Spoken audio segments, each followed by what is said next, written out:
దంపతులు ఎంత సంతోషంగా ఉంటారో, దంపతులు కోపం వచ్చినా ఎంత తొందరగా మర్చిపోతారో, ఒకరికి కోపం వస్తే ఒకరు వెంటనే వారికి ఉపశాంతి కలిగేటట్టు ఎలా ప్రవర్తిస్తారు, సాధ్యమైనంత వరకు నవ్వుతూ తుళ్ళుతూ ప్రేమగా దంపతులు ఎక్కడుంటారో అక్కడ లక్ష్మీ కటాక్షం ఉంటుంది.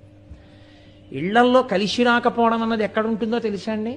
ఎన్ని పూజలు చేశారన్న దాన్ని బట్టి కాదు, ఇంటి ఇల్లాలు కళ్ళనీళ్లు పెట్టుకునేటట్టు ప్రవర్తించి అస్తమానం భార్యాభర్త ప్రతిదానికి చెడి అంటే పెడి అని దెబ్బలాడుకునే చోట లక్ష్మి నివసించదు. కలియుగంలో పరమ ప్రేమతో దంపతులు ఎక్కడుంటారో అక్కడ లక్ష్మీదేవి యొక్క అనుగ్రహము చక్కగా పరిఢవిల్లుతుంది.